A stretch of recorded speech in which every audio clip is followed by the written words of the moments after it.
Welcome to the Crystal Library, a pocket-sized portal into the magical, mysterious, and sometimes misunderstood world of crystals. I'm your host, Ashleigh, and each week I'll guide you as we explore one enchanting stone, its history, lore, healing properties, and one easy way to invite its magic into your everyday life. Whether you're crystal curious or deep in the woo, this is your space to learn, explore, and expand your connection to the mineral realm, one glittering gem at a time. So let's open the library and see which crystal wants to speak today. Hello, my friends. Welcome back to the Crystal Library. I'm Ashleigh, and I am so happy to have you here with me. I am recording this episode on the tail end of a very intense weekend.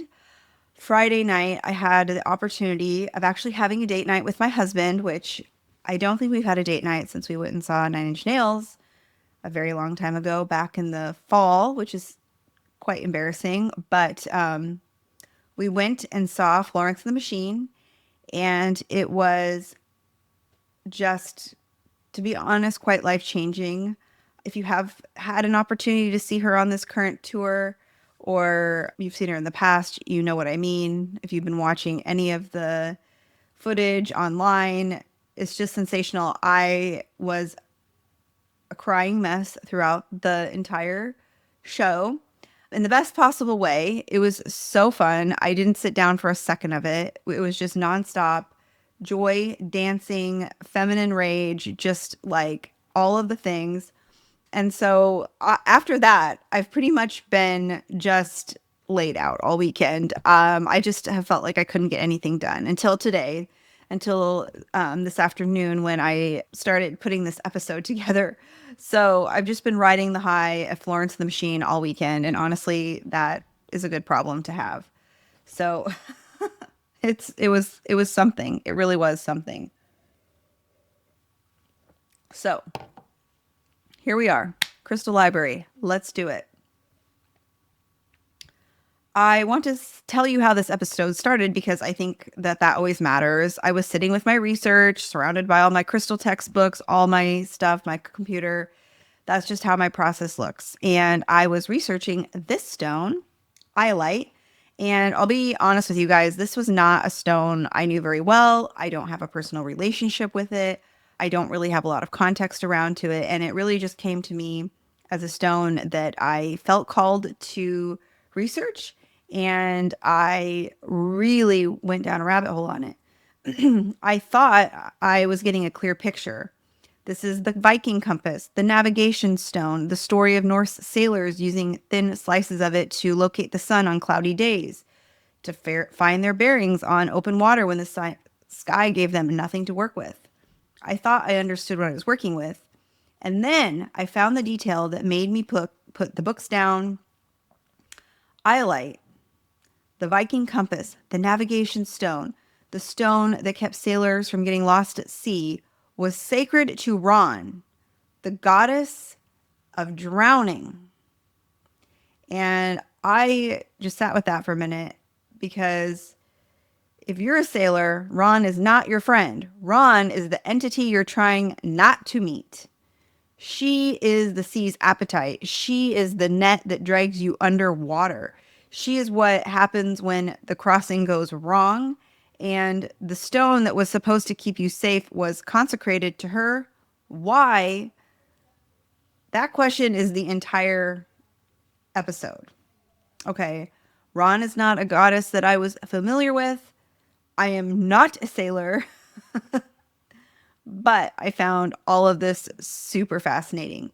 And this is the final stone deep dive in May's series where we've been exploring travel as a liminal space. The idea that movement itself, crossing from one place to another, is a threshold experience. You are not who you were when you left. You are not who you'll be when you arrive. This month, we moved through 4 stones. Tiger's Eye, the stone that gave you the courage to step across the threshold in the first place. Smoky Quartz, the stone that helped you release what you carried into the in-between, the clearing that happens in transit. Jade, an ancient threshold stone of death, transformation, and truth, because that is ultimately what travel does to us when we let it. It doesn't just move our bodies, it moves through us into becoming. And now, Iolite, the fourth stone, the one that I think completes something. By the end of this episode, you'll understand exactly why it belongs here at the end. So, the basics. Iolite is a magnesium iron aluminum silicate. Its geological name is cordierite. I think I pronounced that wrong. Named after the French geologist Louis Cordier, who first formally described it. It sits at a 7 to 7.5 on the Mohs hardness scale, and you'll find it coming out of Australia, Brazil, Canada, India, Norway, Greenland, Sri Lanka, and here in the US, in Alaska and New Hampshire. It's associated with the third eye chakra. Astrologically, it is associated with Taurus, Libra, and Sagittarius. It works beautifully with amethyst, azurite, citrine, garnet, lapis lazuli, peridot, sugilite, and tanzanite, and it appears, depending on how you look at it, as a deep violet, blue, pale blue, nearly colorless, or yellow-gray. All three of those colors are the same stone. We'll get into why that matters later. Okay, so that was a lot very quickly, but there's a lot to get into with this episode, so I just wanted to touch on all of that before we began. Anyhow, and the reason, before we get into anything else, the reason that I even found the stone is because I had bought, or no, I think I was gifted a pack of crystals specifically for Sagittarius. I'm a Sag sun, so I had this pack with these crystals and Iolite was in it, and I love deep purple, so this felt like quite the perfect stone for me. And it's probably not coming up on the screen very well because the lighting in this room is awful, and I'm just working with what I got here. So yeah. All right. So here's the part of Iolite's story that I don't think gets told nearly enough. Before Iolite was a compass, before it was a gemstone, before a Viking sailor ever held a thin slice of it up to a cloudy sky, it was mud. Specifically, it was the kind of fine clay sediment that settles at the bottom of ancient oceans. Layers of it accumulating over enormous stretches of time on the seafloor, in the deep, in the dark, in Ron's domain. And then, through the slow, immense pressure of tectonic movement, through heat that builds from below, through the geologic process called regional metamorphism, that sediment gets buried. It gets transformed. The minerals recognize or reorganize at the molecular level under conditions that most materials don't survive. And what comes out on the other side is the stone we now call cordierite, what we know as Iolite. I'm probably butchering that. This stone starts at the bottom of the sea. It gets claimed by the deep first, and then it becomes the tool that navigates the surface of the very water it came from. That's the part that keeps pulling me back when I was in my research. That's not a layer I added onto the story. That is the story. Now, there's something else about Iolite physically that makes it unlike almost any other stone you'll work with. It's trichroic, from the Greek, three colors. And I mean this literally. Depending on which crystallographic axis you look through, Iolite shows you three completely distinct colors. Deep violet blue in one direction, pale blue almost colorless in another, yellow gray almost honey in a third. Now, I can't really appreciate that with my stone, but it's the same stone, three completely different truths. All of them are real, all of them simultaneous. The stone that came from the bottom of the sea already contains the surface, the threshold, and the depth all at once.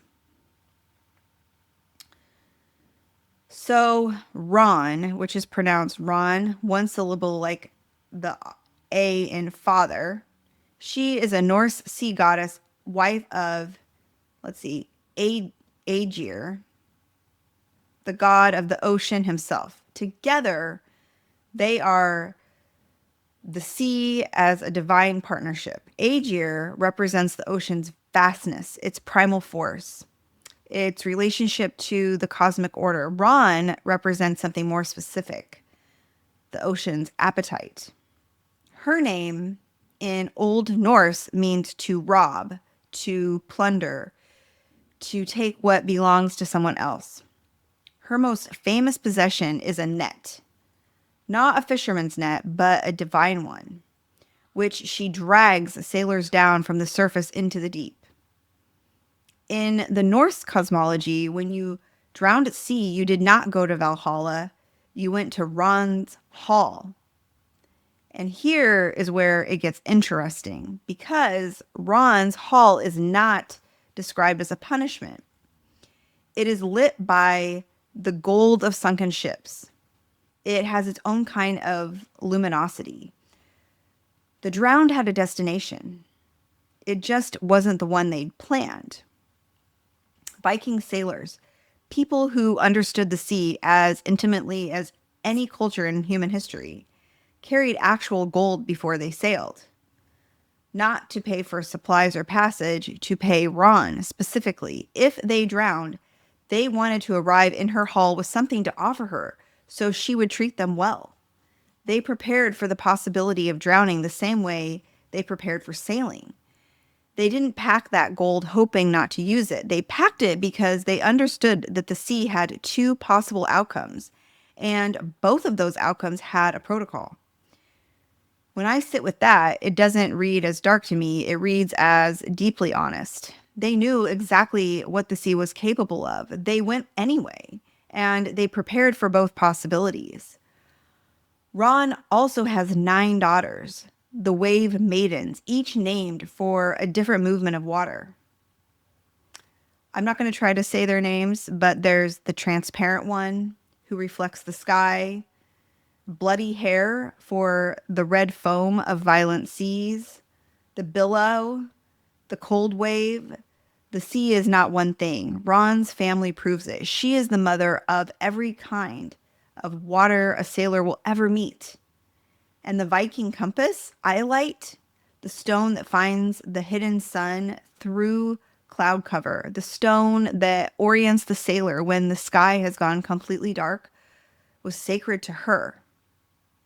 Not despite that, because of it. You don't consecrate your navigation tool to something benign. You don't consecrate it to something decorative or neutral. You consecrate it to the force that has the most power over the outcome of your journey. The Vikings weren't confused about Ran. They were being precise. The most honest navigation tool they possessed was dedicated to the most honest force they knew. The sea will take you, or it won't. Ran makes no promises, and neither does Iolite. Here's what I think this stone has always been trying to say, and what most crystal content tends to skip past in favor of something more comfortable. You cannot truly navigate until you've accepted the possibility of not arriving. Most of what gets sold as spiritual navigation, and I'll include a portion of conventional crystal work in this, is actually about control dressed as direction. Find the right zone, set the right intention, visualize the right outcome, and you'll reach your destination. The disorientation is a problem to be solved. The uncertainty is a gap to be filled, safe passage, guaranteed. Ran doesn't offer that contract, and Iolite, her stone, doesn't either.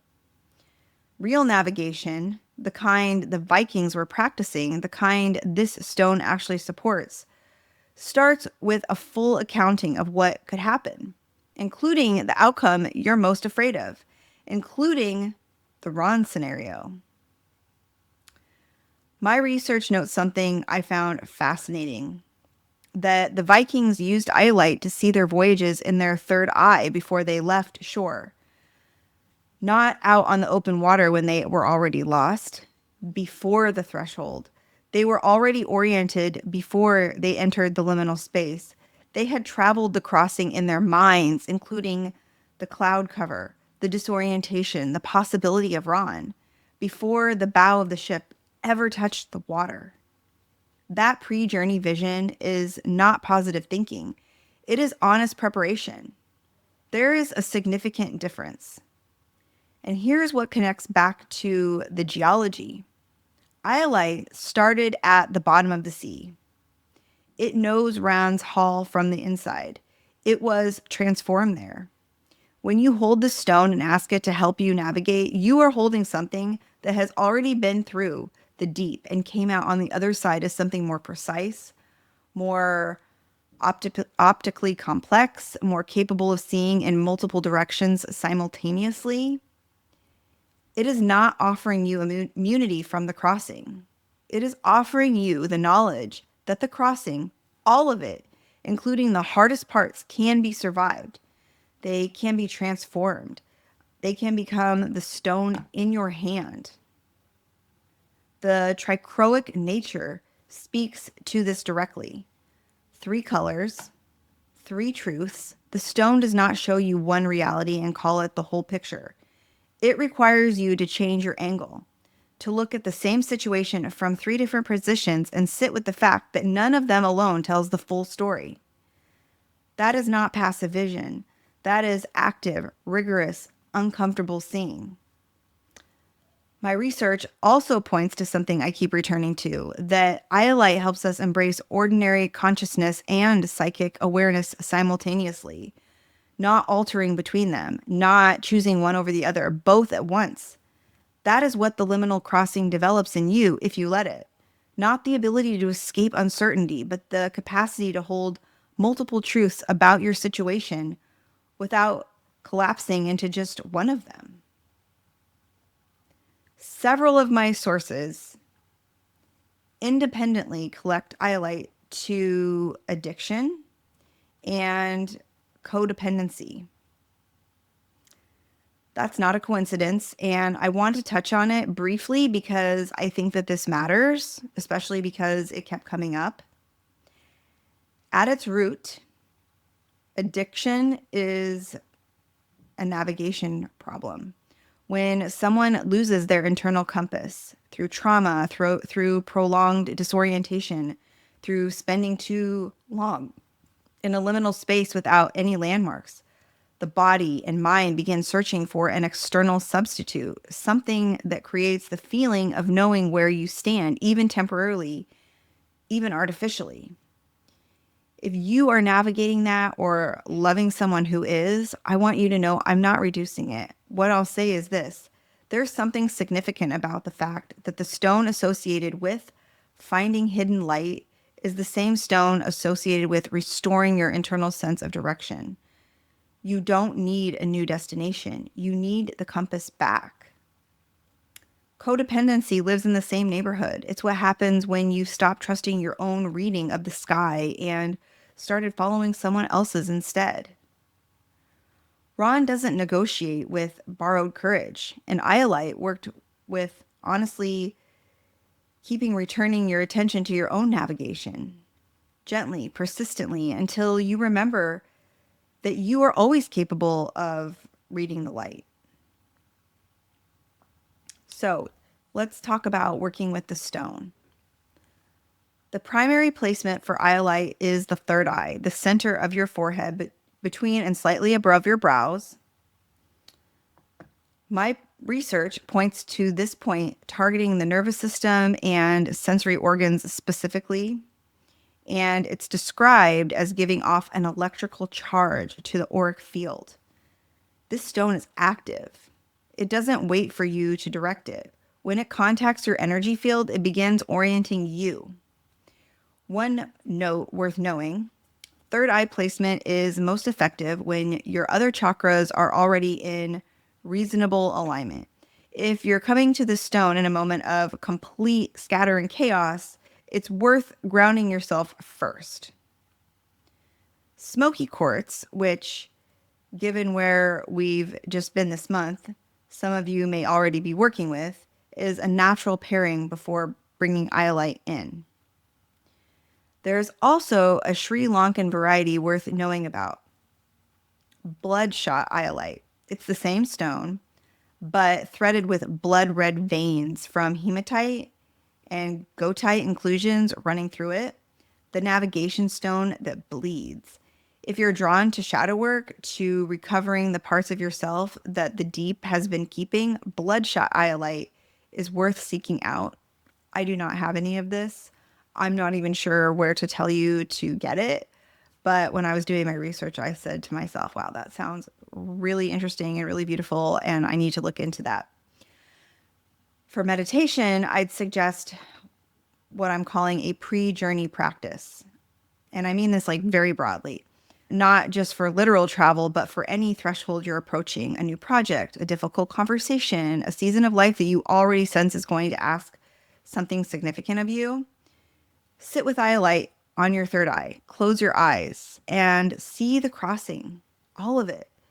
Not just the ideal version, the cloud cover, the patches where you won't know which direction is east. Let yourself see those and then find the hidden light anyway. That is what you're building. That is what the stone is here to develop. So I'm going to leave you with a closing ritual. And I want to close with a 3-part practice. You can do this now or return to it anytime you're preparing to cross the threshold. If you have Iolite, hold it or place it at your third eye. If you don't, a piece of paper and something to write with is enough. Ron doesn't require expensive equipment. She only requires honesty. So part 1 is name the open water. What is the crossing you're currently in or approaching? Not metaphorically, specifically. What is the liminal space you're navigating right now? Say it out loud if you can. The threshold holds more power over you when you won't look at it, when you won't look directly at it. So part 2, pack the gold. The Vikings carried gold to Ron, not because they planned to drown, but because they were honest enough to prepare for it. What is the worst case outcome of your crossing? And here's the real question. Can you make peace with it? Not embrace it, not invite it. Just remove it from the category of the unthinkable. Pack the gold. Acknowledge Ron. She loses her grip the moment you stop refusing to look at her. And then part 3, find the hidden light. Now, with that honesty in your body, what can you see about this crossing that you couldn't see before? What does the route actually look like? Cloud cover and all. Where is the sun, even when it's hidden? This is your pre-journey vision. This is Iolite's actual gift. The stone that started at the bottom of the sea knows how to navigate the surface. It carries both, and so do you. The depth and the direction. Ron and the compass, the possibility of drowning, and the stone that finds the light through the clouds. All of it simultaneously. That is not a contradiction. That is the whole picture. So, I know I've given you a lot. I know this is kind of a heavy, dense episode, but all of the resources I used to research this episode are linked in the show notes. I always want you to be able to go deeper if something here sparked something in you. If this episode resonated, share it with someone who's in the middle of a crossing right now. Someone who needs to know that not knowing which way is east is not the same as being lost. And next week, we are moving into June, which means a return to big crystal energy, which is the whole theme of the month. A return to that energy of a giant crystal. I'll be back in the crystal library next week with Lepidolite. You're not going to want to miss it. And on that note, have an amazing week, friends. This is Big Crystal Energy, and I will see you next time. Bye. Thank you for visiting the Crystal Library. I hope today's stone offered just the magic you needed.